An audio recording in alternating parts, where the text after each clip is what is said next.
दोस्तों, क्या आप जानते हैं कि मुसलसल 30 दिन रोजा रखने से हमारे जिस्म पर हैरत अंगेज मुस्बत असरात मुरतब होते हैं। रोजा सिर्फ रूहानी इबादत नहीं बल्कि ये जिस्मानी सेहत के लिए भी बेहद फायदेमंद है।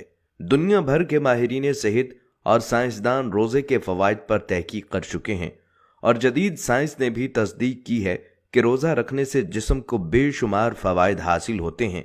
जब हम लंबे वक्फे के लिए खाने से परहेज करते हैं तो जिस्म के अंदर हार्मोनी निज़ाम एक नई तरतीब में आ जाता है, जिसमें सबसे अहम तब्दीली ग्रोथ हार्मोन की सतह में इजाफा है।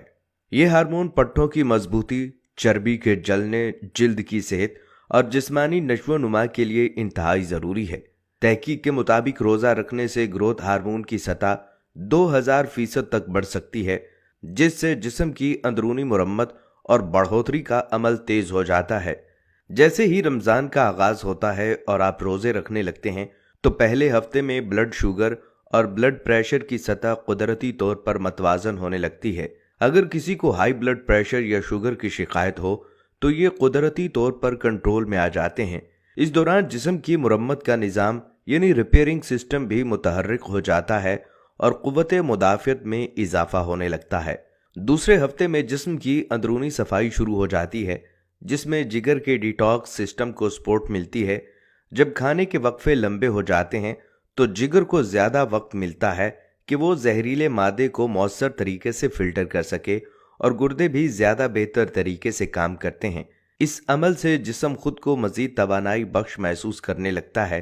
तीसरे हफ्ते में हाजमे का निज़ाम मज़ीद बेहतर होने लगता है। अक्सर लोग मैदे के मसाइल जैसे तेजाबियत, बदहजमी और अपारापन का शिकार होते हैं। रोजे के दौरान हाजमे को आराम मिलने से मैदे की अंदरूनी दीवारें खुद को बेहतरीन बनाती हैं और मैदे के अल्सर और तेजाबियत के इम्कानात कम हो जाते हैं। इस दौरान सफ़ेद खून के खुलिये बढ़ने लगते हैं जो क़ुव्वत मुदाफ़ियत को मजबूत करते हैं और जिस्म को बीमारियों से लड़ने के लिए मज़ीद ताकतवर बना देते हैं। चौथे हफ्ते तक जिस्म मुकम्मल तौर पर एक नए निज़ाम में ढल चुका होता है।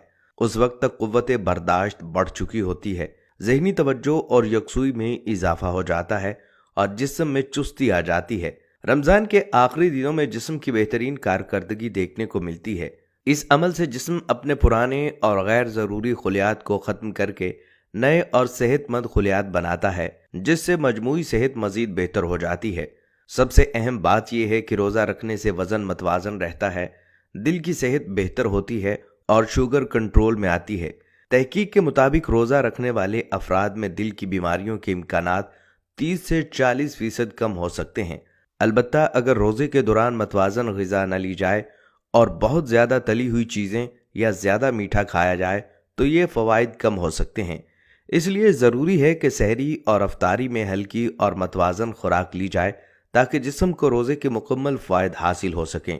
ये तमाम साइंसी फ़वाइद इस बात की गवाही देते हैं कि रोज़ा रखना सिर्फ एक मजहबी फरीज़ा नहीं बल्कि ये कुदरती इलाज भी है।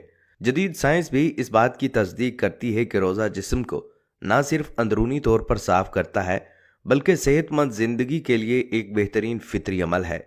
अगर हम रोज़े को सही तरीके से रखें, मतवाज़न ग़िज़ा का इस्तेमाल करें और अपनी खुराक में नज़्म व ज़ब्त रखें तो हम एक सेहतमंद और खुशहाल ज़िंदगी गुजार सकते हैं। दोस्तों, रमज़ान को सिर्फ रूहानी इबादत का महीना ना समझें बल्कि इसके सेहत बख्श फ़वाइद से भी भरपूर फ़ायदा उठाएं। अपनी रूह और जिस्म दोनों को सेहतमंद बनाएं और इस मुक़द्दस महीने को अपनी ज़िंदगी बदलने का ज़रिया बनाएं। और दोस्तों, अगर आपको ये मालूमाती वीडियो पसंद आई है तो इसे ज़रूर लाइक कीजिएगा।